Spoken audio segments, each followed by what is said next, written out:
Star Channel ပရိသတ်များအားလုံးပဲမင်္ဂလာပါခင်ဗျာအခုတစ်ခေါက်တင်ဆက်ပေးမှာကတော့ဒေါ်လာ1000ကျော်တန်ကြေးရှိပြီး24 carat ရွှေသားအစစ်ပါဝင်တဲ့ Apple iPhone Air ကို Cavia မိတ်ဆက်တယ်ဆိုတဲ့သတင်းကိုတင်ဆက်ပေးမှာဖြစ်ပါတယ်ဇင်ခံ smartphone တွေဖန်တီးထုတ်လုပ်တဲ့ Cavia ကုမ္ပဏီကဆိုရင်တော့အလွန်ကိုတန်ဖိုးကြီးမားတဲ့ Apple iPhone Air ဖန်တီးမှုအသစ်ကိုထပ်မံမိတ်ဆက်လိုက်ပြန်ပြီဖြစ်ပါတယ်ဒူဘိုင်းအခြေစိုက်ဒီကုမ္ပဏီကဆိုရင်တော့ယခုတစ်ခေါက်မှာ Art Nouveau ရဲ့အလှဆင်အမှုပညာနဲ့ Airphone Mucha ရဲ့လက်ရာတွေကိုအခြေခံပြီးတော့ဒီ iPhone Air ကိုဒီဇိုင်းဆွဲဖန်တီးထားတာဖြစ်ပါတယ်။ဒီဖုန်းရဲ့ကြောဘက်ကိုယ်တွေကိုတော့အယောင်အနုအယင်အမျှတတဲ့အဆင့်မြင့်နွားသရည်နဲ့ဖန်တီးထားပြီးတော့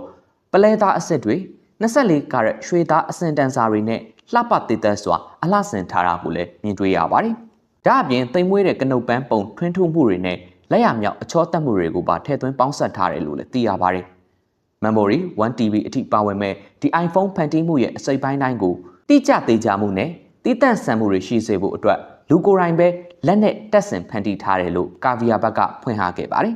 ။အထူးခြားဆုံးအချက်ကတော့ကုမ္ပဏီအနေနဲ့ကမ္ဘာပေါ်မှာဒီလိုဖုန်းမျိုးကိုတစ်လုံးတည်းသာတိတန့်ထုတ်လုပ်ထားတာပဲဖြစ်ပါတယ်။ဒီလိုမျိုးအမှုပညာလက်ရာမြောက်ပြီးတော့ကမ္ဘာတစ်လုံးတည်းသောတိတန့် Apple iPhone ကိုတော့ American Dollar 1213တန်ကြေးသတ်မှတ်ထားတယ်ဆိုပြီးတော့လည်းသိရှိရတာပဲဖြစ်ပါတယ်ခင်ဗျာ။